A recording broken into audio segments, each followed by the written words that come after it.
What is going on, everyone, and welcome back to another Black Desert video. So today I want to update one of my older videos that I made about 7 months ago.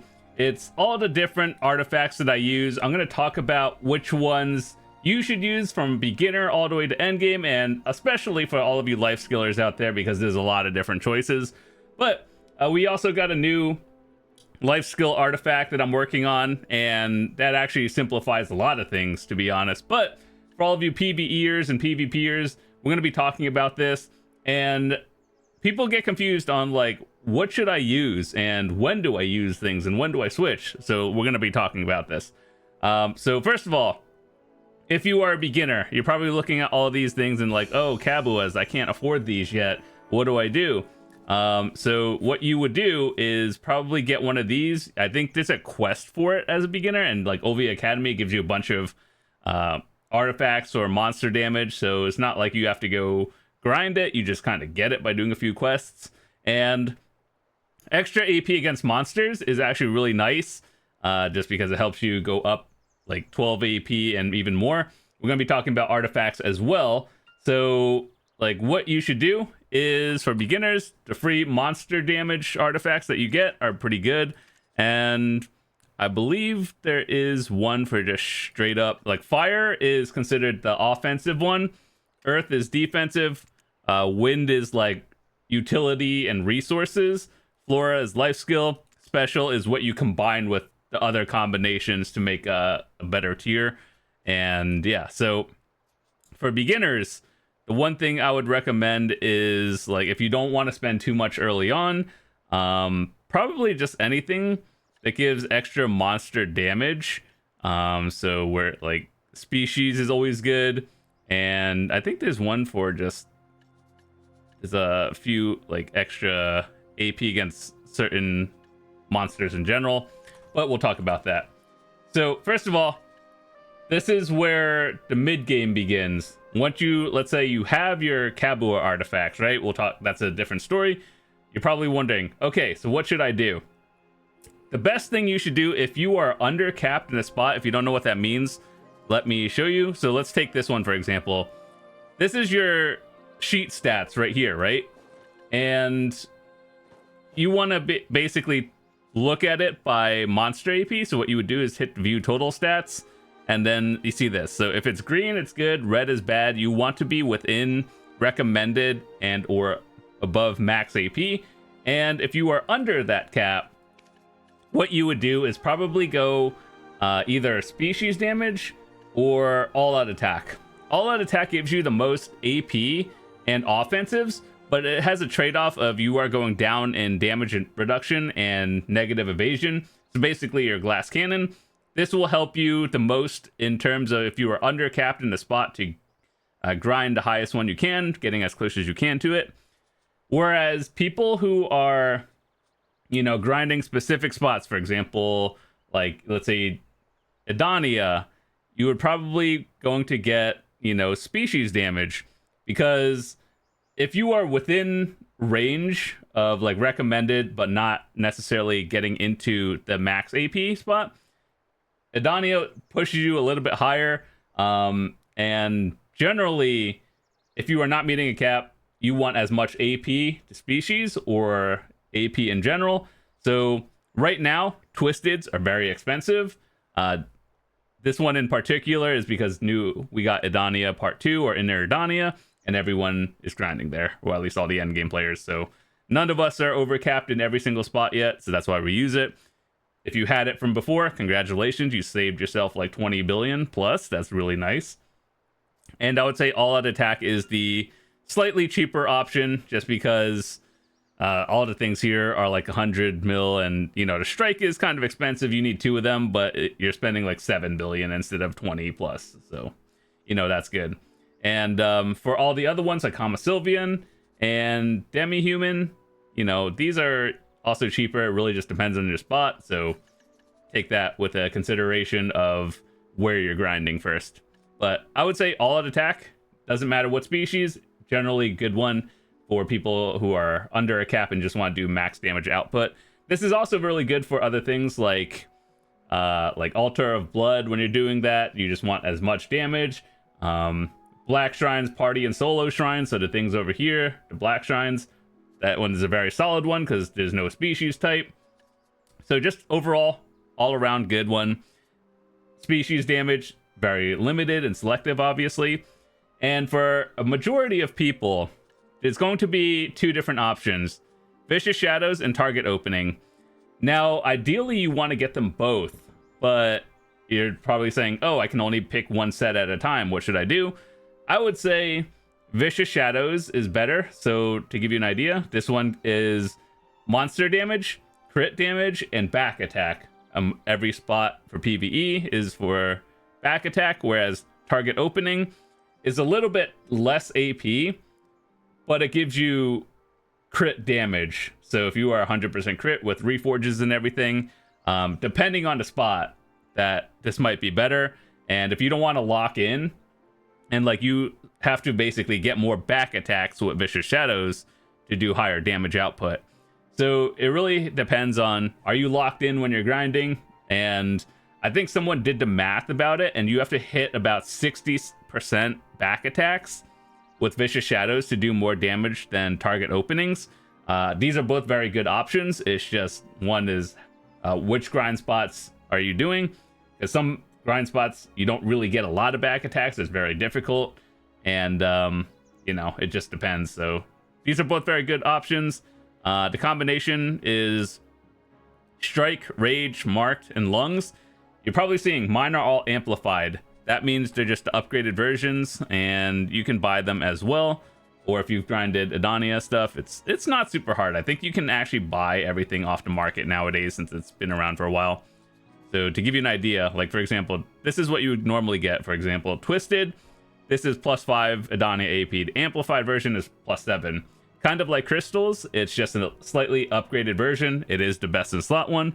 But if you only have enough for, you know, one at a time and you don't have all of them amplified, you just work on them at your own pace. So amplified better. Generally, I would say if you can buy them directly upgraded, it saves you a lot of extra materials. I would recommend doing it. It's just one less thing to think about. But if you have a lot of materials from grinding and you just don't have it amplified, do it yourself, because, you know, it's probably better. So once again, if you were to pick between Target Openings and Vicious Shadows, I would pick Vicious Shadows, but it also depends on where you're going. So eventually you want to have both sets, and, you know, switch it out depending on where you're grinding. So then the next one I have is Crocodile Tooth. Basically Vicious Shadows. You see how it's 7 AP, 2% crit damage, and 5% back attack. This one is the same thing, but down attack. So for exclusive places like the 4th spot in Edania Part 2, Elysian Temple, or Star's End, any place that has mechanics where you're down attacking a lot, this one is basically the equivalent of Vicious Shadows, but for down attack. I would say it's not really required, and you can also just swap out like 1 or 2 things on the side to get the Crocodile Tooth versus Vicious Shadows. But one of those end game things that you just have, like, just depending on where you're grinding. But Vicious Shadows back attack works on everything, whereas down attack is spot selective. So we talked about all the options we have here. All of the attack, universally pretty good for PvE and just every spot that you're not capped at. Species is more selective. I believe AP is valued higher than crit if you are undercapped. But, you know, once you're within range, then you're probably choosing one of these 3 options. Most likely Vicious Shadows. Okay, so for PvP, we have 3 options.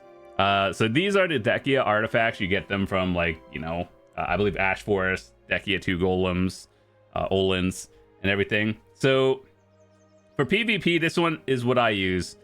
I have a full damage setup, which is 3 Blights and an Iridescent, and basically it gives you the Wild for humans for Adventure AP, and that one is more for, you know, just all damage with defensive artifacts. You know, you could use more damage, but it's better to have a little bit of survivability, and so I think that's good. And then this one is my Rigid Shield. It's basically all iron walls, all DR. Even as a Dark Knight, I actually do notice a difference with this one. So it's like tanky artifacts plus more damage reduction, even as a glass cannon class that I play, you will notice an absolute difference. So even if you're playing an even tankier spot, that's even better, which is pretty good.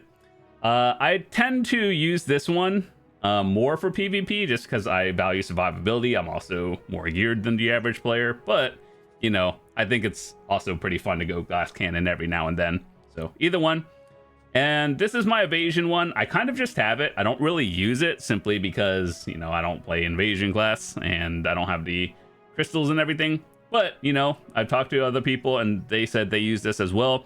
So this is the steel shield, which is evasion combination. So this one is the Dekia all evasion artifact. And it is a combination of evasion and all damage reduction. You're probably wondering, like, why aren't you just going full evasion with this one? I believe someone did the math and I was just told this, but like it's better to have a mixed combination just because like you either with a full evasion build, you're already like dodging or evading obviously a lot of attacks. So if you do get hit, the 12 damage reduction, you know, mitigates a little bit of it. So it is overall better, but that's what I've just been told. So that's what I had. I also don't play evasion as much, but I would say that it makes sense according to the math. And you could just go all evasion if you wanted to. So 4 waves or 3 waves and an iridescent, or 4 waves, whatever is probably good to go. Okay. Next, we're going into life skills. So we currently have the new life skill artifact that came out with the other patch. I don't have any yet. I'm still in the process of making it. I've been too busy grinding the new spots. But this one, this will be the best in slot for every life skill you do because it gives mastery, XP. It also gives, you know, like gathering item and everything, but mastery is high priority for every life skill. And so I believe this one is best in slot and you will replace every single one of them. Every artifact with it, especially for training. Mount XP is really hard to come by these days. So yeah. If you're a beginner, these are the artifacts that I would use. For example, Gathering. We'll just go down the list. I personally use Yawning Hedgehog, which is Plains, Forest, Fortune, and Iridescent. This is kind of an expensive setup, but I think it's the best in slot one just because you're getting Gathering item drop rate, which is what you want when you're gathering. You want the ticket items and like sharps, you know, everything that's high valued. If you're going for the Star of Nostos, treasure item, you want those at a higher priority. So yeah, the investment is a couple billion, so I believe this is like maxed right, and like 6.5 billion silver to get this combination. How long will it take you to make it back? Probably about like 2 to 3 hours of gathering, maybe even less if you're combining it with alchemy, cooking, and so on. So I definitely think it's worth it. You're doing it mostly for mastery and item drop rate. Energy recovery is really nice as well. So I don't think there are any combinations at the moment that beat it. Next, we have cooking. I think there are 2 different options for cooking. I personally just chose Imperial Chef, which is straight mastery. The reason why is when I do cooking, I also do Imperial Delivery, and Imperial Delivery is calculated off your mastery as well. And so basically more mastery, get more silver from turn-ins. More mastery also means you have a just make more high quality products, and also cooking, you can look at all the stats over here. Like if you're wondering what does cooking mastery do, hover over the info on your life skill and it tells you like higher chance to cook higher grade dishes and everything. So yeah, cooking, I just use straight mastery. And if you are a beginner player and you don't have this, let's say because these are, you don't want to use an iridescent, the one thing I would do is probably just get cooking XP, or, you know, 4 cooking mastery artifacts. These aren't too expensive nowadays, so you can just have more of it. Iridescents basically amplify a lot of things to make it better, but if you are in the budget or it's like it's sold out and everything, just put 4 of these like masteries in, and then once you get it, you could replace it. Alchemy, I use a fragment of a star, a spoonful of the moon. This one, I don't think it's best in slot. You could also use full mastery, But I also like having the alchemy XP because alchemy does not have multi-procking, kind of like cooking does. Alchemy is slower to level, and so that's what I did to push more into Guru while also still having the mastery. Nowadays, I believe you should be able to get 1 second alchemy without this, but it's just kind of there. So yeah, it was a little combination. You either go full XP, full mastery, or if you wanted a combination of both, this is what I have. So I think there are multiple options. There's no right or wrong answer. It really just depends what you're going for. And then that's it. Next, for processing, I have the Clang Clang set. I don't think it's really worth investing too much into processing, just because processing is one of those AFK activities anyway. So it's like, if you're gonna go away for 20 minutes, you're just gonna, it doesn't matter how long. Like, you process more with more mastery, and I just chose it more for this processing success rate. And if I'm going away for like 30 minutes, if higher processing rate, maybe you're gone for 25 minutes before your inventory fills up with weight and everything. So yeah, either more mastery, processing success rate, either one. You don't have to invest in this one too hard. I did just because I had extra iridescence over the years, but for newer players and everything, it really doesn't matter. So just one of the things I have, but unless all you do is process, then you might want to think about it. But if not, it's like a side thing every now and then. Just get whatever. Okay, fishing. This is a big one. I've talked about this a while ago. So we have auto fishing and fishing durability. So this one is a little bit less relevant now, because back in the day they would sell those fishing rods, like the pay-to-win fishing rods that had like a lot of durability and had max reduction in fishing time. And so basically, if you had the pay-to-win fishing rod, you would use this one, the Blacksmith's Blessing.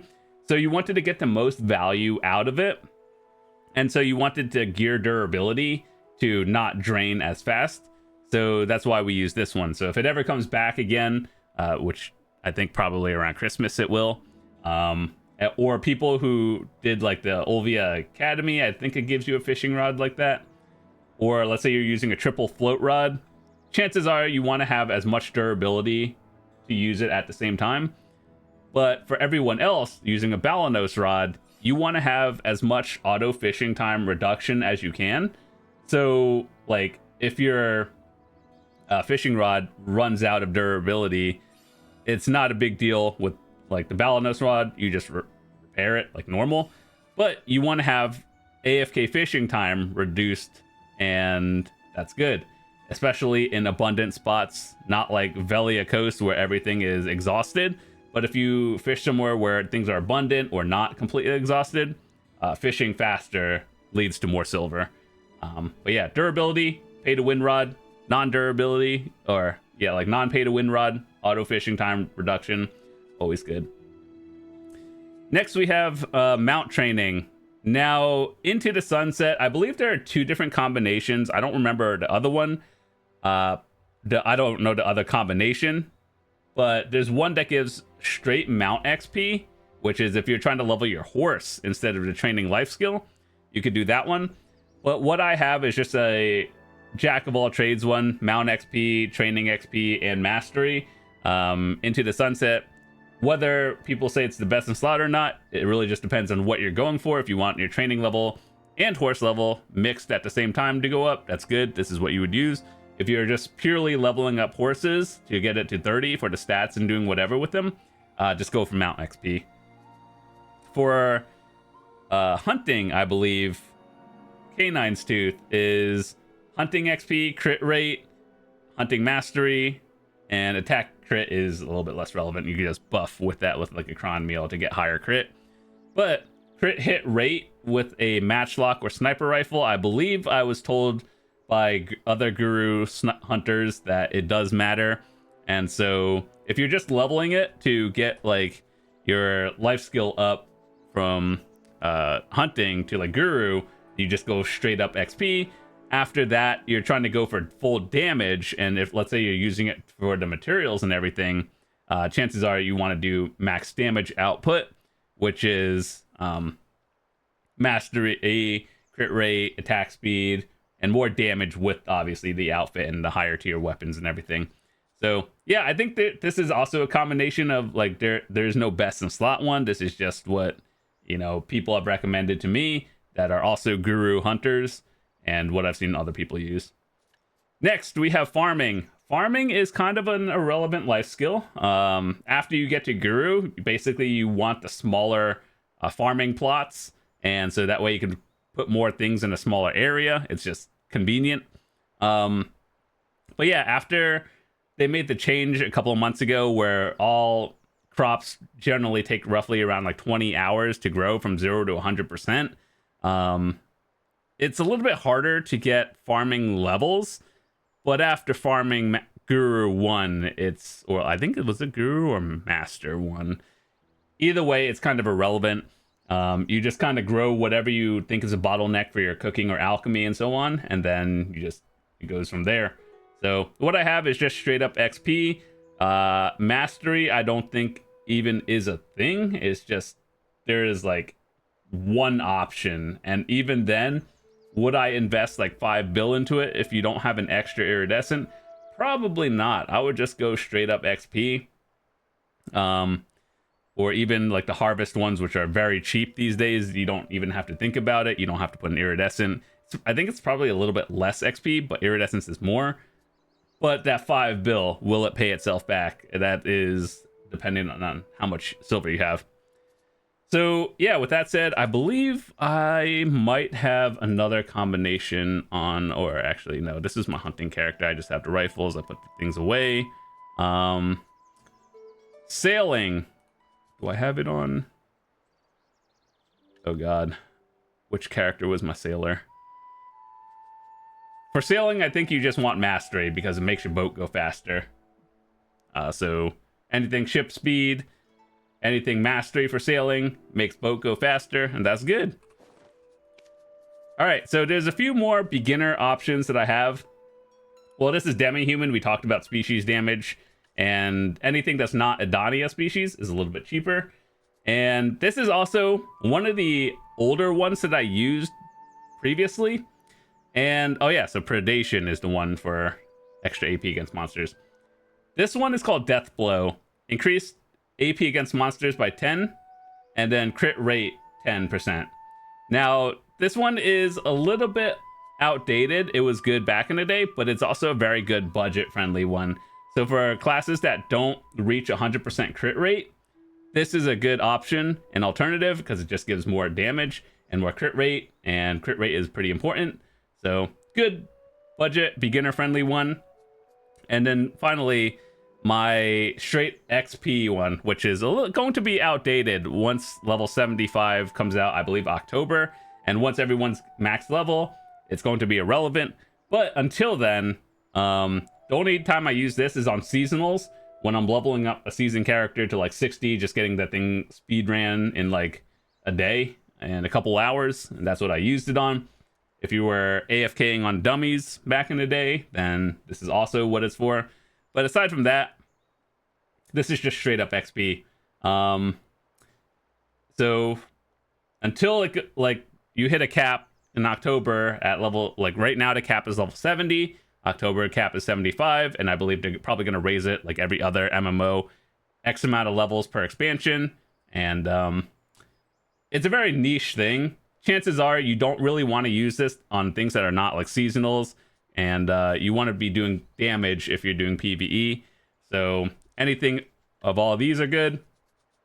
So yeah, that's all that I would recommend. If you don't have 20 slots for all your artifacts, it's okay. So for example, like if you only have a certain amount of slots and you don't have all the species, you could just replace them and whatever you're grinding. If you don't have Crocodile Tooth and Vicious Shadows, just replace the one crystal. Like for example, this one is Strike, double Predations, and a Shadow. This one is Strike, double Predations, and Ground. You can actually combine artifact combos. So like if you're using 2 Predations, you could use this in both sets. So you only need 1 artifact with here. You could use the same artifact with 2 in here, and then just switch out it. So you need 3 instead of 4, if that makes sense. So let me show you an example. I want to equip Vicious Shadows. You see how this one's grayed out? It's because I used Predation for this one twice, and I just combine it into the preset, and then I have 2 different ones. So it saves you a little bit. You don't have to have them twice. It's just a small shortcut. It doesn't really matter that much, but it's good to have. So yeah, with that said, that's about it. If you're going for artifacts, once again, just I wanted to make it very clear that new artifact, once you get into endgame, or once you can start crafting these artifacts replace every single life skill. The only things that stay the same are the Lightstone combinations. So yeah, you just get them. They're not super hard to make. It's just a little bit new to the point where it's kind of expensive. The hardest bottleneck is probably the sharps, and even then. So let me show you how to make them real quickly. So Adania Part 2. There are 3 nodes. See this one right here? Rough marble, and magnetite ore. You combine that into, you combine that with metal solvents, and then you can get like pure marbles and then the pure magnetite ore, and then you could exchange sharps and everything, or these magical lightstones with the NPC to get the 3rd material, and you just combine them all together, and that's how you get an artifact. So it's not that hard to make. It's more that these are just new. It's only like a week and a half old, so ever since it came out with Part 2 Adania. So it's just that you could have them. I know people with like full 10, 12 of them already, but you have to go out of your way to gather them. Like the node has not given people enough to get all of them yet. So if you want them, chances are right now you're gonna have to gather them. If you're watching this like 6 months down the line, you can probably buy them off the market. Who knows? But with that said, that's all I wanted to talk about. Thank you so much for watching the video. Hope you guys learned something. If you have any other questions, feel free to drop in the comments. I'm happy to point you in the right direction. Also, for the next month and a half, we have an event going on for a support your creator code. So if you want to use my code for any A-coin or Pearl purchases or game package upgrades, if you use my code, I got a small part of that in the commission. So always appreciated, even if you're free to play, as long as you're learning something from my videos or enjoying it. That's all that matters to me. If you do use my code, just feel free to drop in the comments and let me know, or you can join my Discord, tell me so I can thank you personally. Always appreciated, never required, and I will see you guys later. Peace.